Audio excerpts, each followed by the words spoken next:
What's up, guys? This is another unboxing. This always seems to happen with a lot of my orders. Basically, maybe I just have like 3 orders, which is the case here. They've all been ordered at different times, yet they all show up at the same time. I won't spend too much time on the actual packaging or the boxing. I'll link any of the other Acme unboxings that I've shared on this channel. I'll link those in the video here. Anything that has changed with the packaging or with the unboxing experience here, I will definitely make note of that. One thing I'm going to start with is there's always some type of variation in the actual pattern of this cloth, of this material, but it always seems to be this cloth. Now, one of the updates that I've noticed for this most recent series of orders is these bags are now lined. It really adds some weight to the bags, and it just makes these kind of feel like next level. Like this, hands down, is the nicest shoe bag I've ever held. The weight just adds a sense of quality to it. And like when I stuck my hand in the bag for the first time to pull the shoe out, like this is an incredible detail that just changed the entire unboxing experience for me. So that is a very welcomed enhancement on their end. So let's finish getting this other pair out, or this other shoe out. So we have the full pair, and this is a full strap penny loafer. Now, obviously summertime loafers are kind of all the rage, but for me, I've always been a loafer guy. The struggle, though, has always been, how do I find the right fit, and how do I pair all of that to get a variety of different loafer options so that I can wear the types of shoes that I really enjoy wearing, but I have a number of different styles. So it's not all just regular like a mock toe penny loafer like the Harvard from Crockett or Jones, or it's not just the tassel loafer. This really helps to kind of round out that penny loafer collection for me. So this is a classic full strap penny loafer. This is made in color 6 Horween shell Cordovan, and this is done on their classic almond toe specific. It's a loafer last. This is the AL01, and it's got a very unique round toe to it, but the rest of the last has been specifically crafted with a loafer in mind, and I think that is definitely an important call out, because typically when there are loafer specific last, they're designed and the pattern is graded along with the last to ensure that it's designed to provide a type of fit that a loafer needs, which is basically a very snug, comfortable fitting without laces.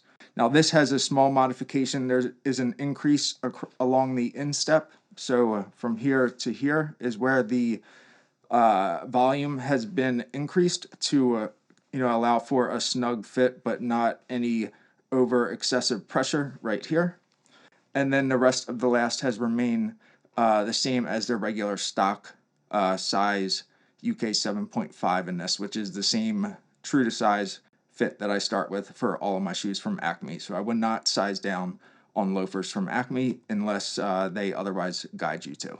The bottom work is a very subtle full leather outsole with a Vibram half topsole, and I really enjoy implementing this kind of detail in a lot of my more recent made-to-order shoes, and it works out really well for me, and I just really prefer that to be the kind of default configuration for myself. The full strap on this also really sets it apart and distinguishes it from any of the other loafers that I have today.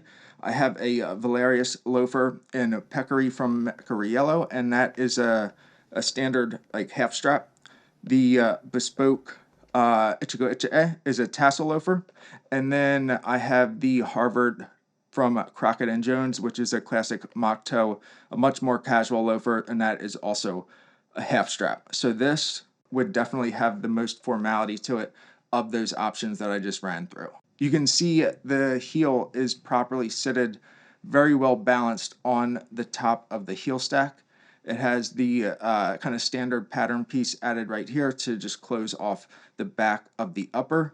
And as we round off, you can see how cleanly and how tightly that heel is clipped underneath, which transitions into that blind welded waist. and then continues to transition out. One of the things that I didn't really notice until I got these in hand is how well balanced the loafer looks. Now this has a very sharp silhouette as you go back. Hopefully you can see that. But when you are looking at it just as a normal loafer, or just like this, kind of sitting on the desk, you don't notice that. And I think sometimes that is an overlooked detail, because everyone loves the sleek, the sharp, aggressive looking lasts that have a very strong, powerful stance. But then that also limits the situations that you could wear, or you may feel comfortable wearing it in, because maybe you don't want to stand out with the shoe. You do in some cases, but you don't in other situations. And because of that, if it has that overly aggressive silhouette that continues to transition not just out of the bottom, but into the aesthetic of the upper, it limits that. They do have a suede heel. It's cut in right along here in the lining. You obviously can't see it from the outside, but you can see the change in the lining right there. I'm going to do something special with these as far as the break-in and just kind of the wear over the next few months. I'm going to kind of document that, record that, and share that with everybody. I won't get into the details now because I don't know if I have them all, but stay tuned and I will keep everybody posted how these are. Let me know what your thoughts are on this color. This is the first pair of color 6 that I've ever had, or I've ever seen in person, and I'm extremely happy to have them. Thanks for watching. We'll see you soon.